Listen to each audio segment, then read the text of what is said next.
Le rôle de l'assureur que nous sommes est de protéger la population des aléas de la vie quotidienne. Chez nous, humanité, professionnalisme et diligence sont les maîtres mots de notre travail au quotidien. Nous sommes Activa Assurance. Nous sommes passionnément clients. Activa Assurance, passionnément client. Bienvenue dans votre émission Salon Patriotique sur Bravo Télévision. Aujourd'hui, nous avons l'honneur de recevoir Paul Kapita Chabangui, l'un des pères fondateurs de l'UDPS, pour analyser ensemble deux sujets majeurs de l'actualité politique. Je citais les congrès de l'UDPS et les récents accords de Washington entre la RDC et le Rwanda. Des enjeux déterminants pour l'avenir de notre pays que nous allons décrypter avec la profondeur et la clarté que mérite notre audience. Cette émission vous est présentée en partenariat avec Activa Assurance, votre assurance fiable, moderne et proche de vous, chers téléspectateurs. Protégez votre famille, vos biens et votre avenir. Assurez-vous dès aujourd'hui chez Activa Assurance. Voici le portrait de notre invité. Paul Kapita Chabangui est l'un des pères fondateurs de l'UDPS, figure historique de la lutte démocratique en République démocratique du Congo. Aux côtés d'Étienne Tshisekedi Wamulumba et d'autres pionniers, il a participé à l'acte fondateur qui a brisé les monopartismes et ouvert la voie au pluralisme politique en RDC. Depuis les premières heures du combat, Paul Kapita Chabangui s'est illustré par une fidélité totale aux valeurs qui structurent l'UDPS, notamment union, démocratie et progrès social. Témoin et acteur de grands moments de la résistance politique, il fait partie de ces militants qui ont payé de leur personne pour que la voix du peuple soit entendue. Homme de principe, à la fois rigoureux et franc, il incarne aujourd'hui l'une des mémoires vivantes du parti.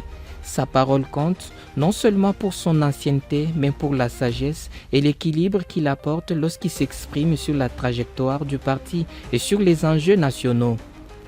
À l'approche du congrès du 15 décembre, la voix de Paul Kapita Chabangui résonne comme celle d'un gardien de valeurs originelles. Rappelant l'importance de l'unité, de la discipline et de la cohérence politique, pour de nombreux militants, il demeure une référence morale, un repère historique et une conscience vigilante face aux défis du moment. Toujours engagé pour une RDC forte, souveraine et pacifique, il reste fidèle à l'esprit de la non-violence active, principe fondateur de l'UDPS et moteur de son long engagement. Paul Kapita Chabangui est aujourd'hui invité au Salon Patriotique. Aimables téléspectateurs de Bravo Télévision, comme vous l'aviez certainement deviné, je reçois pour vous une fois de plus aujourd'hui Paul Kapita Chabangui, un des pères fondateurs du parti UDPS, cette grande machine politique. Alors avec lui, nous allons parler du congrès qui pointe déjà à l'horizon. Et nous allons également parler sur les accords de Washington, RDC et Rwanda. Et je me tourne vers Paul Kapita. Et bonjour et bienvenue. Bonjour mon cher. Comment allez-vous? Bien, bien. Bienvenue une fois de plus sur ce plateau des Salons Patriotiques. Merci. Alors pour commencer, en tant que père fondateur, comment décririez-vous l'état actuel de l'UDPS à la veille du congrès du 15 décembre?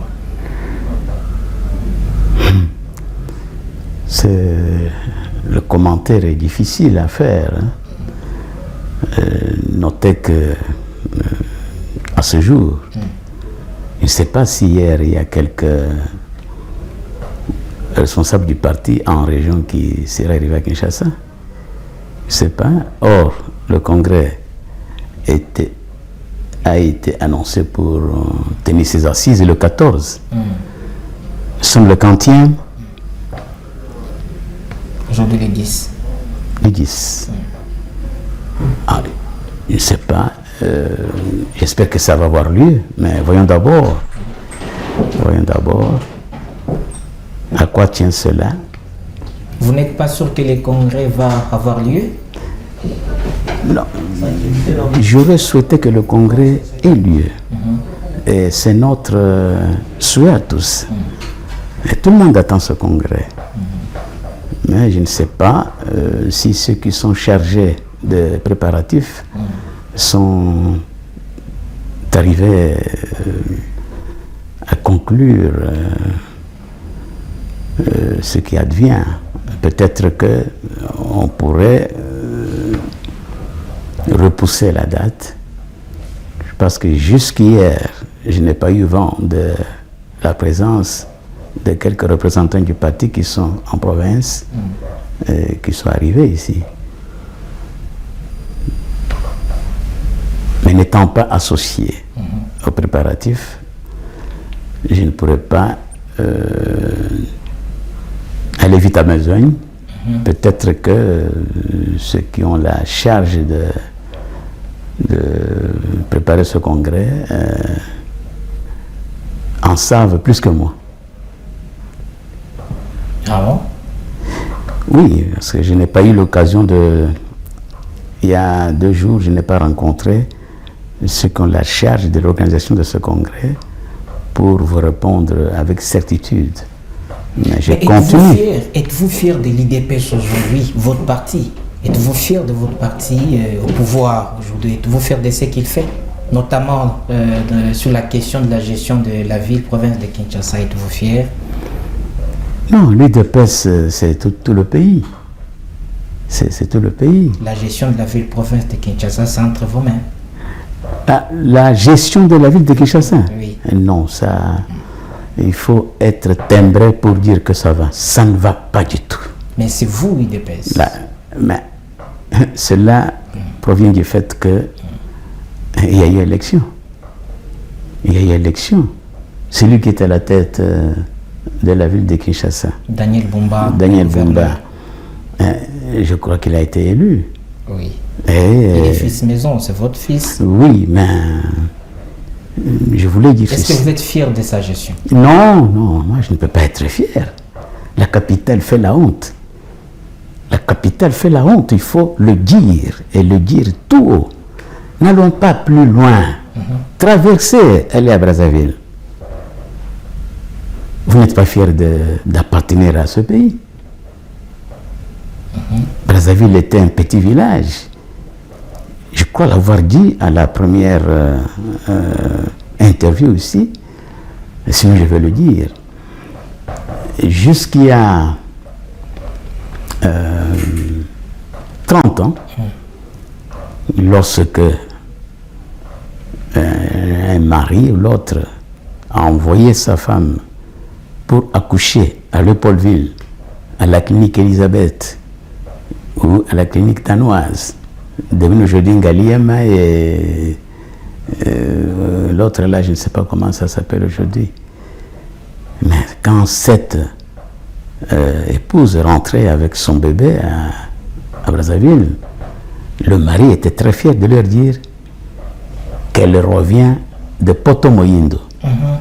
Elle revient de Léopoldville, une capitale en Afrique, mais qui a la parure d'une ou l'autre ville en Europe. Alors, d'après vous, les problèmes, où se trouveraient les problèmes? Est-ce la surpopulation que Kinshasa est en train d'enregistrer aujourd'hui, ou c'est juste un problème d'hommes? C'est un problème d'hommes et d'incompétence. Quiconque aime son pays et qui a toutes les conditions à cet effet est capable de faire du coin qui relève de ses responsabilités un paradis terrestre. Il suffit d'être responsable. Il ne suffit pas de passer par des combines ou le népotisme, tout ça. Non. Il faut mériter le poste qu'on assume. Si on ne le mérite Daniel pas... Bumba n'est pas à la hauteur, d'après vous. Mais je suis quinois. Il n'est pas à la hauteur. On doit le limoger. Moi, je le dis, je suis non seulement honteux, je suis affecté toutes les fois que je reviens dans mon pays. Plutôt que de voir la ville s'améliorer, mais ça ne fait que régresser. La saleté serait devenue l'image de Kinshasa. Mais sauf sur le plan sécuritaire, il y a Jacquemain Chabani, le VPM qui fournit quand même des efforts et nous essayons de voir, aujourd'hui nous parlons d'une baisse sensible de criminalité urbaine, le phénomène Koulouna également, il fait quand même la fierté des fils dignes de l'UDPS. Là, il faudrait poser la question à ceux qui habitent ici. Mais d'après les échos qui vous parviennent, les échos qui me parviennent, la gestion de la Chabani, gestion, oui. Non, je vois seulement la capitale. Hein. Oui. Les échos me parviennent rarement. Hein. Rarement. Il ne m'est jamais arrivé de penser à Jacquemain Chabani. Lui, il est ministre de l'Intérieur. Oui. Il n'est pas gouverneur de la ville. Non. Moi, je parle du gouverneur de la ville. Oui. Mais lui, quand même, il vous honore, vous en tant que père, lui. Jacquemain, dans sa gestion, oui, vous êtes fier de ce qu'il fait. Nous honorer dans quel sens? Vous êtes père, vous êtes un des pères fondateurs. Oui, c'est Lui, un jeune homme très bien éduqué. C'est un fils. Oui, très vous bien êtes fier éduqué. de ce qu'il fait de sa gestion, de l'intérieur, de la sécurité intérieure Il doit fournir encore des efforts à cet effet. Il doit encore fournir des efforts à cet effet. Sinon, c'est un jeune homme bien, mais il doit faire beaucoup d'efforts pour assumer ses responsabilités qui sont lourdes de conséquences. Il assume un ministère à problème. C'est comme le ministère de la Défense, comme le ministère de l'économie, budget, tout ça. Mais l'intérieur, c'est un macro-ministère. Et il devrait mettre la main à la pâte, faire en sorte que la sécurité soit garantie à travers le pays, et en particulier dans la capitale. Alors, nous allons revenir au Congrès parce que tout le monde en parle, le Congrès à tout moment. Mais alors, dites-nous, selon vous, l'importance stratégique de ce Congrès pour le parti aujourd'hui et au pouvoir, c'est lequel? Les assises du Congrès, tout le monde s'y attendait, dans la mesure où le plus grand parti de ce pays est en train de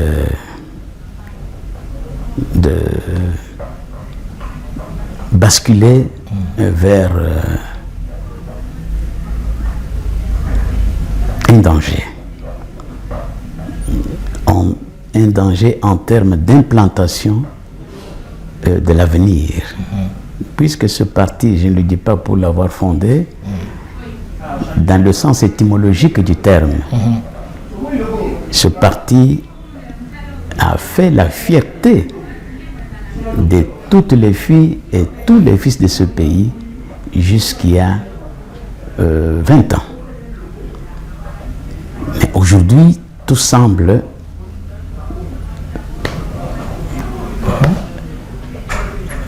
basculer vers la médiocrité. Il faudrait en tout cas que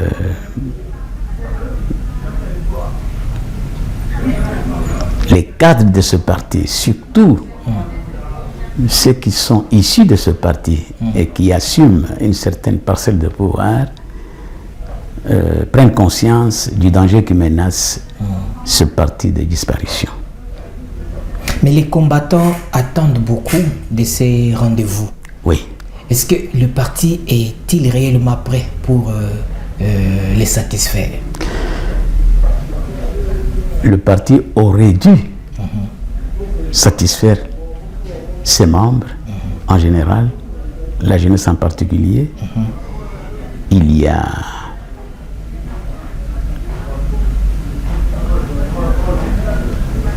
longtemps, il y a longtemps, ce parti était une machine qui était qui éveillait tout le monde, une machine qui faisait peur à tous ceux qui ne savent pas se comporter en patriote, en citoyen. Ce parti était donatrice des idées.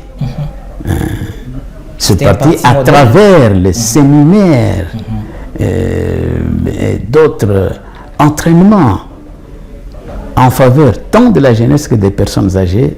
Ce parti renfermait les capacités susceptibles de lui conférer un rayonnement à travers tous les coins de ce pays. Mais il n'a plus été géré. Je le dirai, c'est pour la 3e fois, ce parti n'a plus été géré.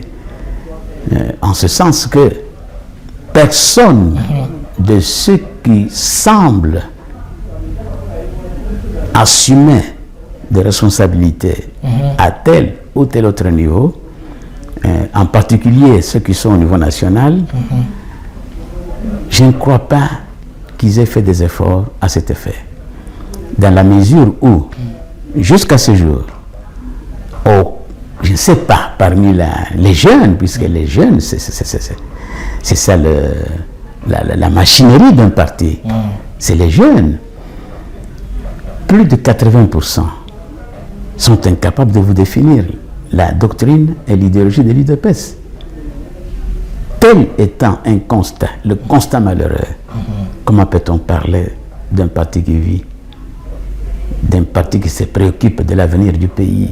Mais justement, parce que vous en parlez, quel changement ou correction attendez-vous personnellement du congrès du 15 décembre? Le congrès est attendu par tous. Quel changement ou correction attendez-vous personnellement de ce congrès? Il faudrait que le parti soit enraciné à travers tous les coins de la République, grâce à la bravoure de ceux qui animent toutes les cellules de ce parti, de la base au sommet. Mais ce qui ne semble pas être le cas. Cela ne veut pas dire que tous ceux qui sont à la tête de ce parti, à n'importe quel échelon, se comportent de la même manière. Non, il y a des gens de bonne volonté, les gens de bonne volonté, mais dont la bonne volonté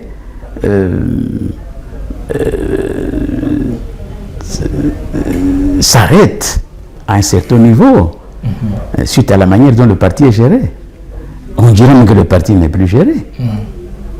Le parti n'est plus géré en ce sens que depuis que Félix est à la tête du pays, à ce jour, il n'y a eu aucun séminaire de formation d'ordre idéologique ni doctrinal. Qu'est-ce que vous aimeriez que ça change au sein du parti? Mais un parti... Ce sont des animateurs. Un parti fonctionne Ce sont des tests. de la même manière, toute proportion gardée, que l'organisme du corps humain contient. Le parti a besoin d'être revigoré pour ne pas flancher.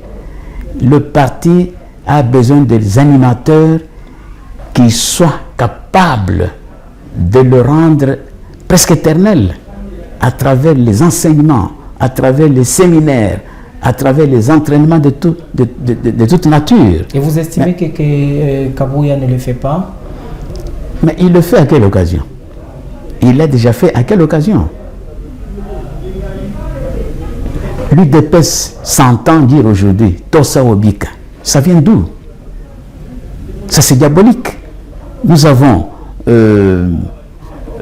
évacué M. Mobutu du fait de la dictature la plus perfectionnée du monde pour supporter des slogans de cette nature.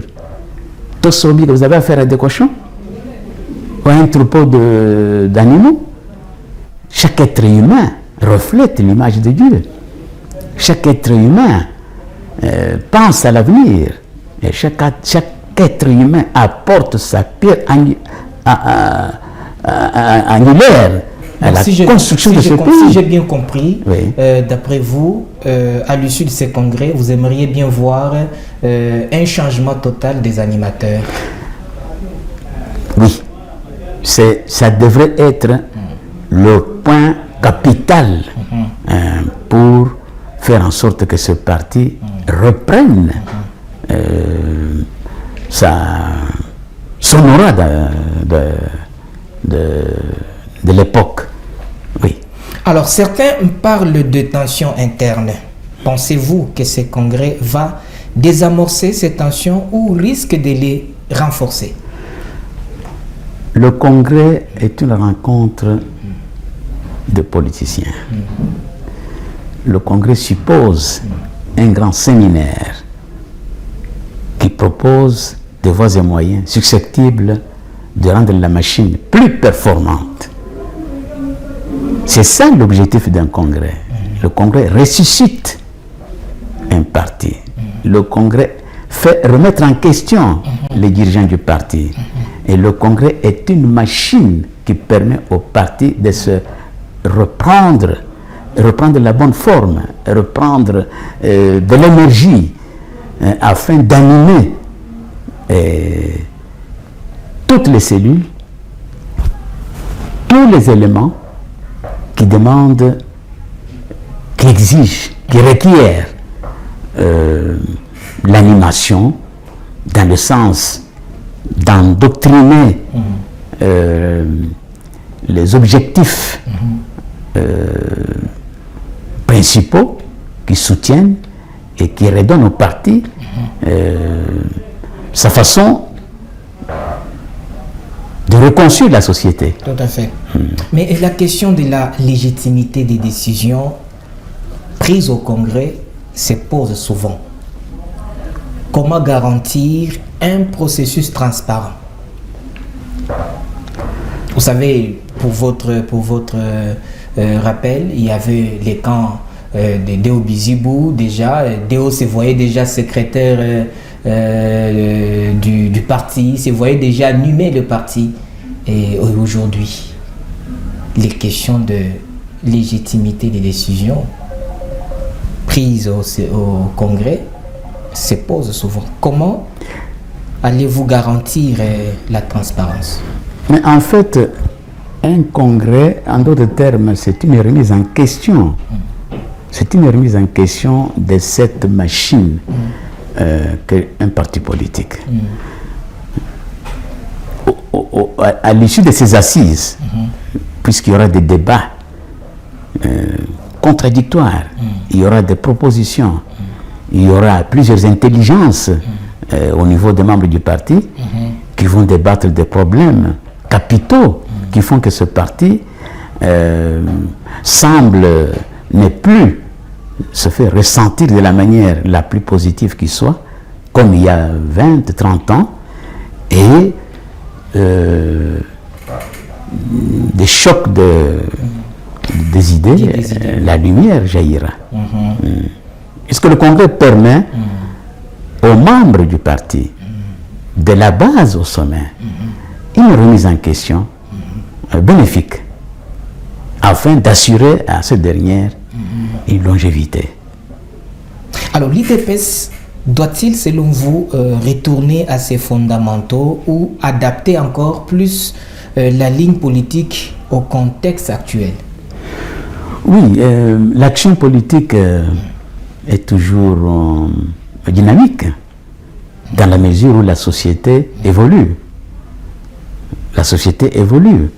Et tout gouvernement qui est installé conformément à la taille de l'un ou l'autre parti politique.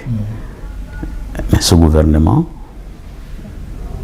s'attelle, fait beaucoup d'efforts afin que son projet de société, le projet de société d'un X ou Y parti, soit d'application. Puisque par projet de société, on entend développer et imprimer une certaine dynamique à l'action de ceux qui se portent comme garants afin d'animer à travers les enseignements, les séminaires de leur parti pour rendre dynamique plusieurs actions à mener. Mais qui doit prendre part à la table des décisions lors de ces congrès? Mais c'est une bonne question. Oui. Il y a des sages.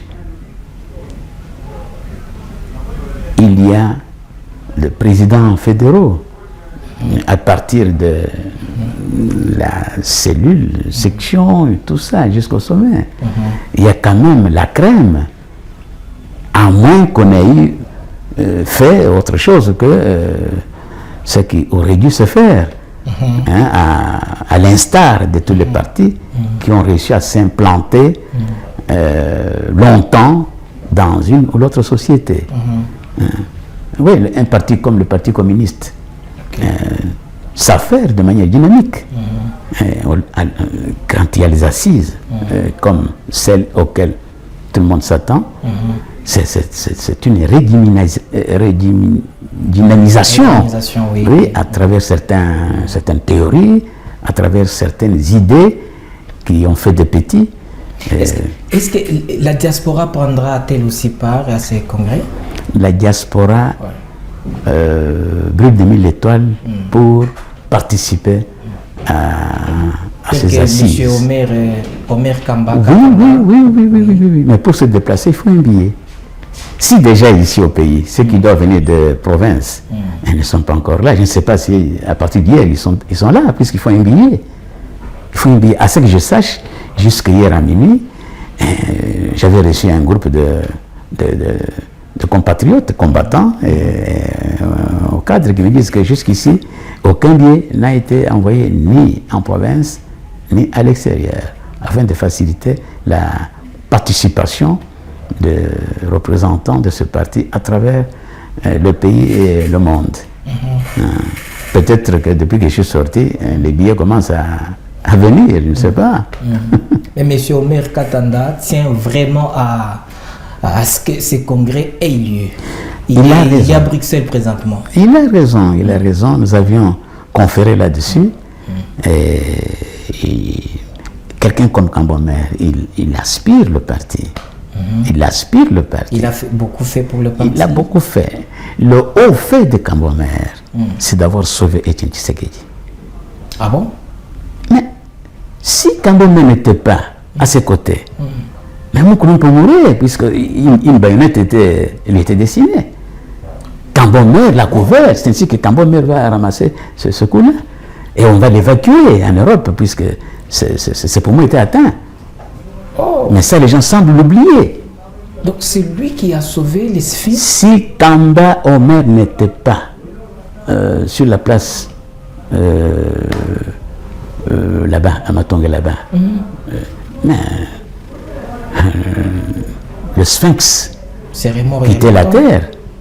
Oui, c'est Kamba qui l'a sauvé. Wow. Oui, mais ça devrait être connu de tout le monde. Si déjà un élément comme ça est là où il est, et que dire d'autre? C'est ce qui ne se passe pas dans les sociétés qui se développent. On ne peut pas oublier quelqu'un qui a osé poser des actes de haut fait historique. En tout cas, lui, il mérite. Il a une place à la table des décisions. Voilà. Il a vraiment une place. Voilà. Parce qu'il a beaucoup donné pour le parti. Oui, il tenait à venir. Si moi je ne venais pas avec mon épouse, je lui aurais laissé cette place-là. Puisque les gens ici... Vous prendrez aussi part, vous Mais c'est automatique. Ok. C'est automatique. Ok. Si je n'y prends pas part, si l'un de ceux qui ont fondé ce parti, encore sous le soleil, n'y prenait pas part, on va où? On va où? On veut créer une autre histoire ou quoi? On veut inventer... qu'est-ce qu'on veut inventer? La machine à vapeur ou quoi? Vraiment, nous allons changer... Il va de soi, puisque ce parti n'est pas tombé du ciel. Il y a eu des péripéties. Et le Sphinx, Etienne Tshisekedi, beaucoup de gens ignorent pourquoi il s'était présenté au Pont Gabi. C'était pourquoi? Mais l'UDPS n'était plus. Il faut qu'on le sache. Il a sauvé le parti. Si vous m'entendez dire dans toutes mes interventions, je n'oublie jamais de le répéter, Etienne Tshisekedi incarnait le parti. Je le disais de son vivant, je continue de le dire. sans Étienne Tshisekedi, au pont Gabilabin, on aurait arrêté de parler de l'UDPS. Ah bon? Il faut le savoir. Moi, je serai toujours, j'ai commis des défauts. Je pêche comme tout le monde. Mais sur le compte du parti, je ne rencontrerai jamais de balivernes ou de bêtises. Puisque ce parti a été créé par des personnalités dignes de respect et tous intelligents. Des gens qui avaient opté de mourir pour la survie de leur pays. Ce n'est pas comme aujourd'hui, il y a des ligablos. Dans un pays, on compte 1000 partis politiques. On se joue du peuple et on fait preuve d'une maturité politique la plus éloquente. Un parti politique, ce n'est pas n'importe quoi. Et aujourd'hui, au pays ici, tout le monde croit être capable de faire la politique. Mais nous avons été créés par Dieu et chacun a sa vocation. Dieu n'a pas créé tous les Congolais pour faire la politique. Dieu a créé le Congolais à l'instar de tous les peuples. Hein? Nous avons plusieurs vocations. Tout ce que l'être humain entreprend avec brio, c'est sa vocation. Si tel n'est pas le cas, il a imité son ami. Hein, pourquoi pas moi? Et le bateau chavire. Alors nous allons changer maintenant de chapitre pour parler des accords de Washington. Comment avez-vous accueilli cette annonce de la signature des accords entre RDC et Rwanda à Washington? Chapeau à Félix. Chapeau à Félix. Je l'admire. Il pose des actes dignes de critique au début. Mais après réflexion, on comprend qu'il avait raison de poser cet acte-là. Il a joué une bonne diplomatie. Une bonne diplomatie. Bien qu'il ne soit pas diplomate. Mais il a joué de cette manière-là pour sauver les meubles. Et il mérite nos applaudissements. J'ai entendu ce matin dire que Uvira a été pris. Oui. Ce n'est pas pour autant qu'on va croiser les bras. Là où le général Luboya est commandant à Ituri, vous connaissez le général Luboya? À Ituri. Oui. Et on ne badine pas. Il y a un général compétent, un officier bien formé. Bien formé. Il se comporte en officier, défendant son pays, sans d'autres calculs. Mais dans ce pays, je le dis courageusement. Vous dites qu'il faut applaudir Félix Tshisekedi d'avoir signé ces accords, mais je me permets quand même de vous poser cette question. Les Congolais vont-ils l'applaudir pour avoir fait quoi, alors que pas plus tard que ce matin, vous venez de le dire, Uvira est en train de partir avec les rebelles. Les affrontements continuent, les tueries continuent. C'était pour de finalités de ce genre que Félix Tshisekedi est allé signer ces accords, et c'est pour ça que les Congolais doivent l'applaudir. Félix consacre beaucoup de dépenses pour arrêter cette guerre. Ces dépenses, c'est en termes de finances, c'est en termes d'argent. Comme notre monnaie ne vaut rien, tout se fait en dollars. Est-ce que les dépenses qui sont arrêtées et envoyées à destination sont utilisées rationnellement? Il y en a qui ont un cœur de pierre, un cœur de Satan, qui, en dépit du danger qui nous menace de disparition comme pays et comme État, s'évertuent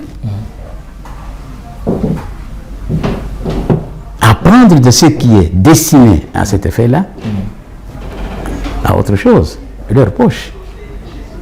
Il y a des coins où les militaires n'arrivent pas à manger, alors que tout a été débloqué à cet effet. Moi, j'assimile ce type d'officier aux sorciers. Puisque un officier, fils ou fille du pays, pendant que sa nation, son pays est menacé, ne peut pas se comporter de cette manière-là. Il est déjà garanti par la situation financière dont il bénéficie comme officier. Mais à quoi ça vaut de mettre la main aussi sur ce qui est affecté à ce qui peut arrêter cette guerre. Ok. Là, vous agissez en sorcier, vous n'agissez pas en patriote, vous n'agissez pas en soldat, vous n'agissez pas en officier. Alors tout ce que les Congolais attendaient, c'était voir la paix revenir à l'Est. Mais fort malheureusement, la paix ne vient toujours pas. En dépit des accords Washington, RDC, Rwanda, tout ça, la paix n'est toujours pas là.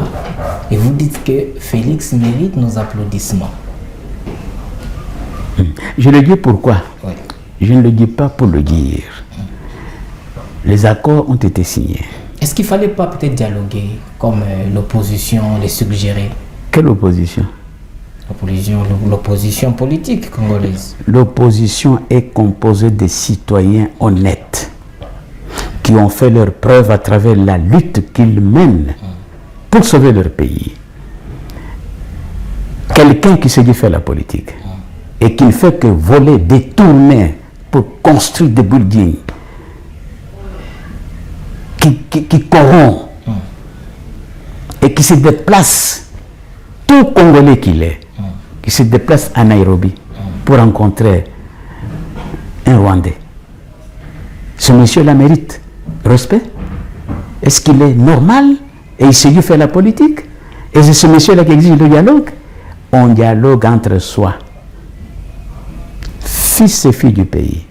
On ne dialogue pas avec les traîtres. Vous avez tous suivi, vous avez tous suivi. Pardon? Également, Jean-Marc Kabonde. Oui. Vous les connaissez. Il appelle aussi à un dialogue inclusif. Quel dialogue? Quel dialogue? Dialogue avec qui? Avec ceux qui tuent notre peuple? Congolais, entre nous Congolais. Non, mais entre nous Congolais, il y a des Congolais dignes de ce nom. Il y a des Congolais que l'on devrait de droit qualifier de troubadours. Hein? Mais des gens peut-être que c'est le dialogue qui sera une solution à cette question des guerres à l'Est. Parce que déjà avec les accords Washington, Doha, tout ça, la solution n'est toujours pas là. Ça n'a pas résolu ces problèmes qui nous rongent. Mais peut-être c'est le dialogue. Pourquoi vous n'en voulez pas? Moi, je ne suis pas pour le dialogue avec ceux qui ont détruit ce pays et qui ont versé le sang. On le connaît. On le connaît. Je demande, j'en profite pour demander au président de ne pas commettre cette erreur. On peut dialoguer avec des patriotes, des citoyens responsables, politiquement.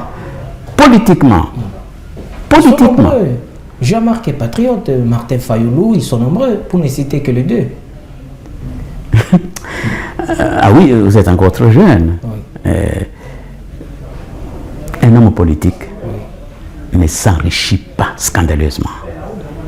Un homme politique qui s'enrichit aux dépens d'un peuple cesse d'être homme politique.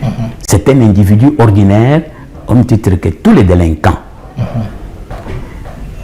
N'allez pas en politique pour vous enrichir. On ne dit pas qu'il faut aller en politique pour s'appauvrir. Mais quand vous êtes en politique, ayez un projet politique. Comportez-vous à travers vos faits et gestes, à travers votre raisonnement, à travers votre comportement, comme tel. Mais on ne va pas en politique. Une année, avant une année, on conçut des buildings, tout ça. On a conçu ça avec quel argent, quel fonds? Un homme politique ne s'enrichit pas sur le dos du peuple. Ok.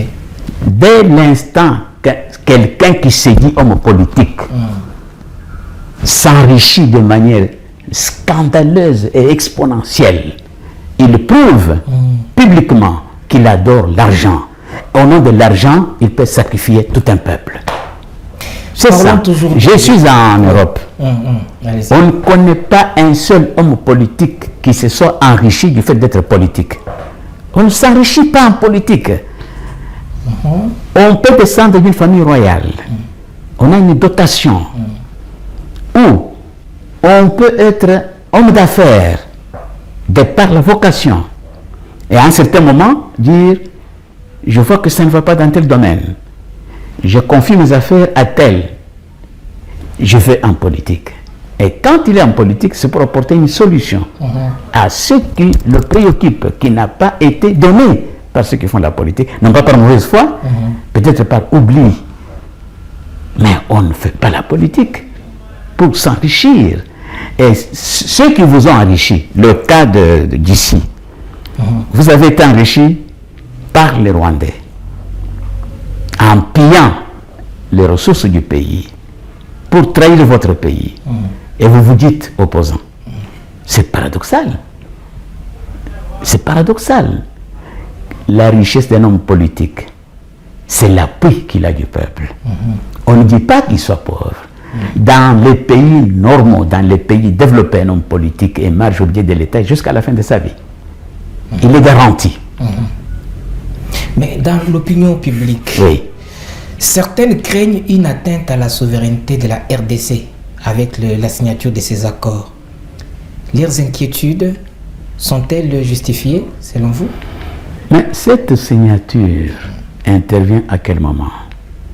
Cette signature intervient pendant qu'un autre pays est attaqué de partout.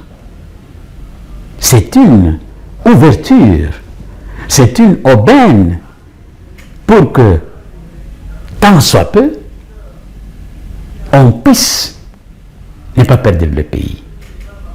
Je trouve que c'est dans ce sens-là. Nous avons deux puissances du monde. Il y a l'Occident et l'Orient. Dès l'instant que l'Occident, à travers les États-Unis par exemple, fait preuve de bonne volonté pour voler au secours d'un pays comme le Congo.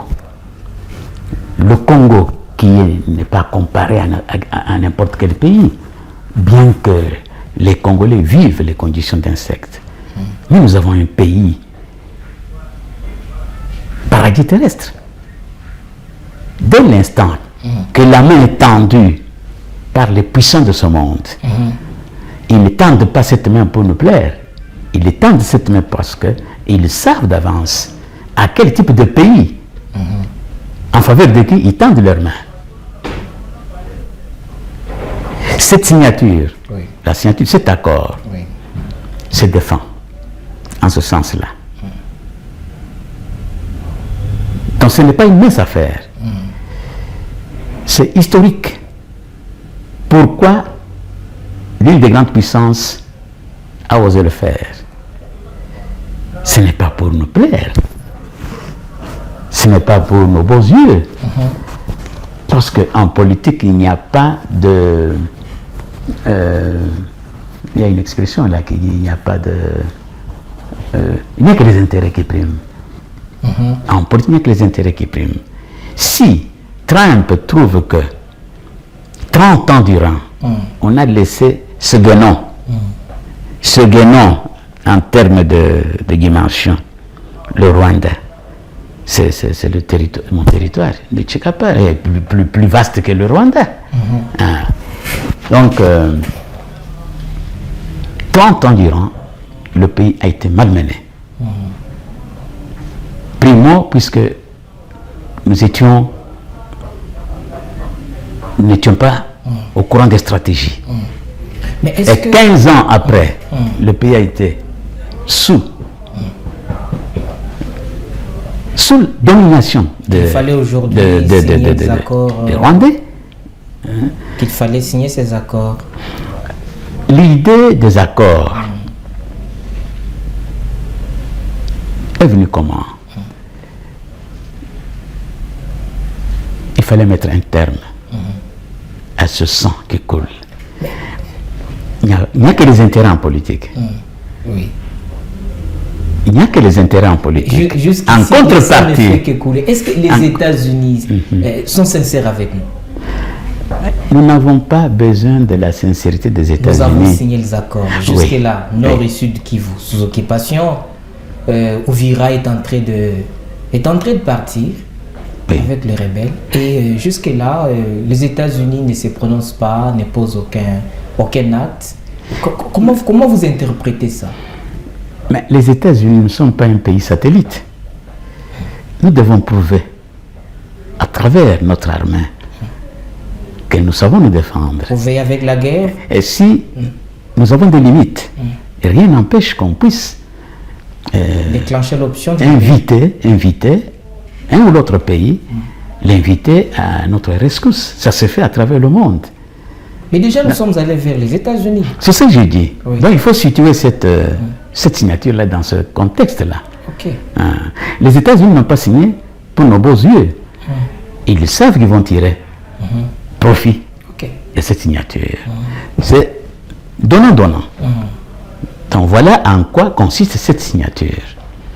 Mais cela n'empêche pas que nous puissions de notre côté et nous atteler à faire en sorte que nous puissions gagner cette guerre grâce à mettre au devant de la scène des officiers bien formés et des soldats, puisque pour devenir soldat, il ne faut pas seulement mettre la tenue. Comment voulez-vous avoir une armée efficace quand, à tout bout de champ, vous voyez un soldat vous demander quelque chose? Si ce soldat allait en guerre, on l'achète facilement. Un soldat a prêté serment, nous l'avions prêté. Je prête serment de fidélité, d'attachement à mon pays. Mon sang, je ferai couler mon sang pour défendre ma patrie. Voilà les termes du serment des soldats. Et donc, nous avons posé cet acte-là, les accords. Mais ce n'est pas suffisant. Nous devrions nous aussi nous atteler à prouver à la face du monde que nous défendons notre pays à travers une armée efficace, composée d'officiers compétents. Vous faites allusion à la guerre. Compétents. Je fais allusion à la guerre. Compétents. Puisque on nous a amené quand Laurent Désiré Kabila, qui comme moi croyait à la sincérité de ceux qui l'accompagnaient, ils avaient amené, on les appelait les Kadogo. Les Kadogo. C'était n'importe qui. Mais il avait fallu, si c'est lui, ceux qui avaient tué Kabila, Laurent, pour prendre le pouvoir pendant 15 ou 16 ans. Il ne l'avait pas fait. Nous n'aurions pas connu ce que nous connaissons. Nous l'avons connu. C'est un fait.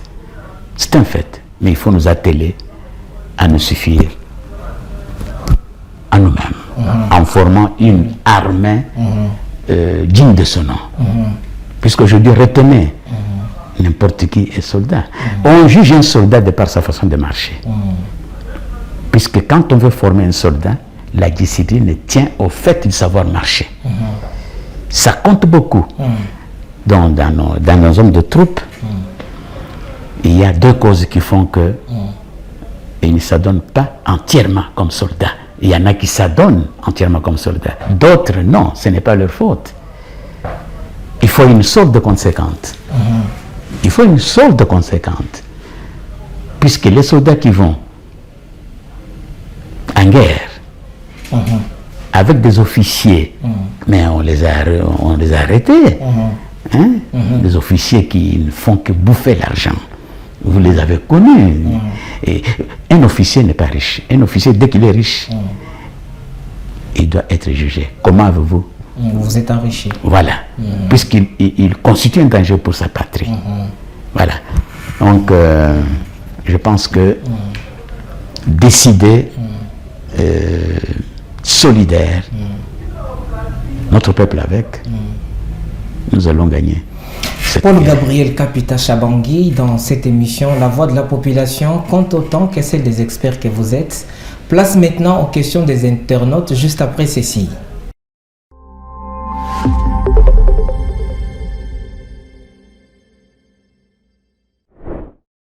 Le rôle de l'assureur que nous sommes est de protéger la population des aléas de la vie quotidienne. Chez nous, humanité, professionnalisme et diligence sont les maîtres mots de notre travail au quotidien. Nous sommes Activa Assurance. Nous sommes passionnément clients.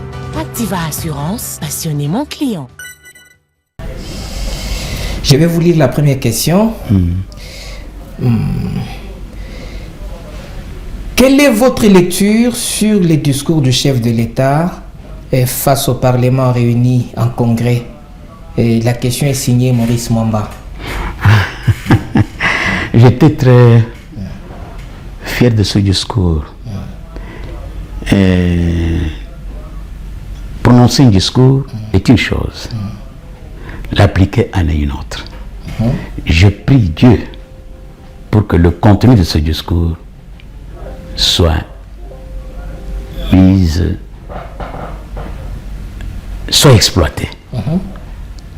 exploité par le chef de l'État et le gouvernement. Il faudrait qu'on exploite le contenu de ce discours, point par point. Priorité, l'armée. Priorité, l'armée? L'armée.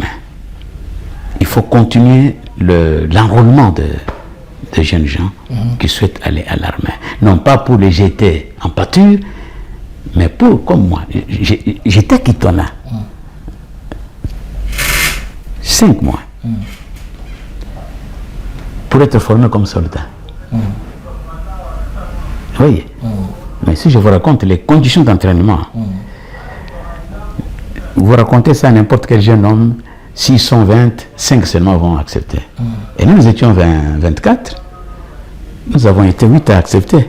D'autres collègues, licenciés, tout ça, même pharmaciens, tout ça, ils avaient fui la dureté des conditions.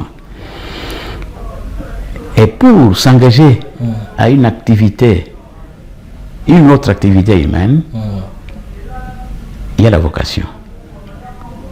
Il y a la vocation. Mes parents, quand ils étaient encore en vie, ils disaient, à peine que je venais d'apprendre à parler, je leur disais, moi je serai un grand homme et soldat. Je le suis devenu.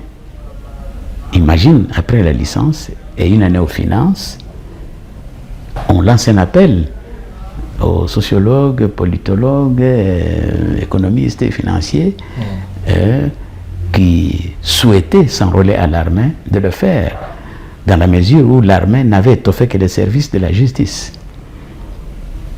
Tandis que d'autres services, d'autres sociales et autres, n'avaient pas de cadre universitaire.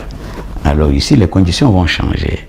Autant pour devenir juriste à l'auditorat, on apprenait à marcher et à utiliser seulement le revolver.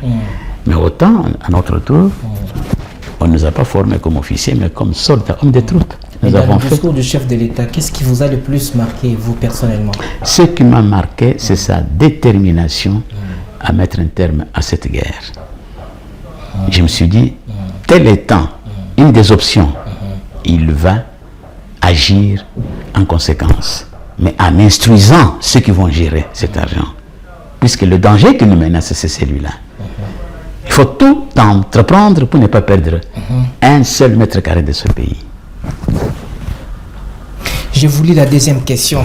Selon vous, quel est le plus grand risque ou la plus grande opportunité que ces accords représentent pour la RDC? La question est signée Béatrice Moulamba. Oui, le plus grand danger, pose-t-il la question? Il dit, quel est le plus grand risque ou la plus grande opportunité que ces accords représentent pour la RDC? Ah oui. Mais ces risque ou opportunité? Oui, ces accords qui sont déjà signés est une aubaine à partir de laquelle on devrait s'assigner, chacun dans son domaine, d'un tel ou tel autre engagement.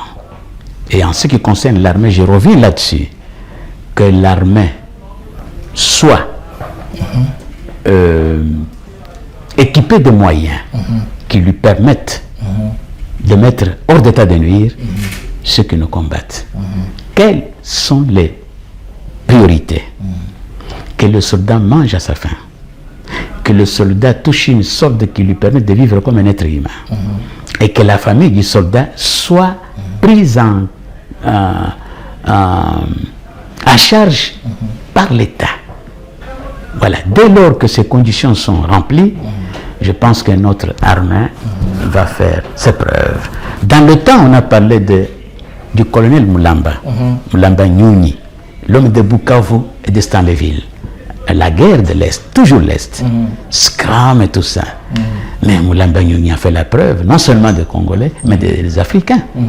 Et il a bouté hors d'état de nuire les mercenaires blancs. Parce que cet homme était devenu soldat de par sa vocation. C'est comme je venais de le souligner, moi c'est la vocation. Depuis l'enfance je disais, je serai un grand homme et je serai soldat.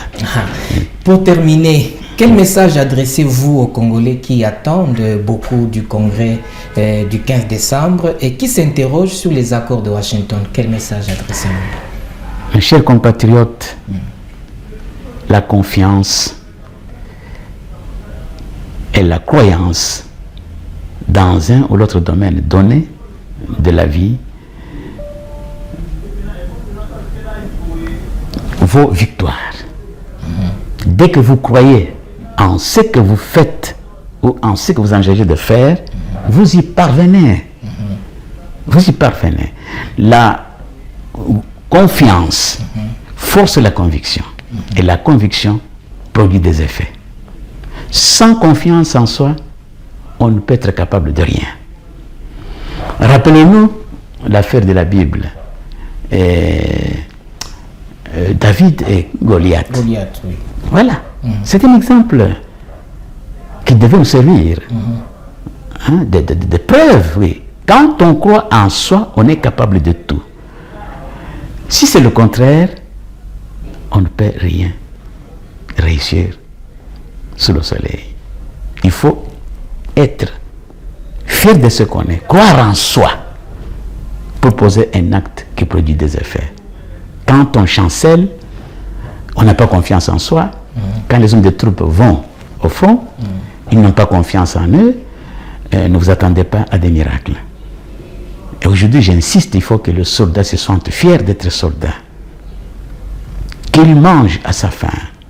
Qu'il soit au fond ou au camp, qu'il mange à sa faim. Qu'il soit capable de faire étudier ses enfants au même titre que les autres font étudier leurs enfants. Et il faudra, ça n'a rien à voir avec notre rencontre,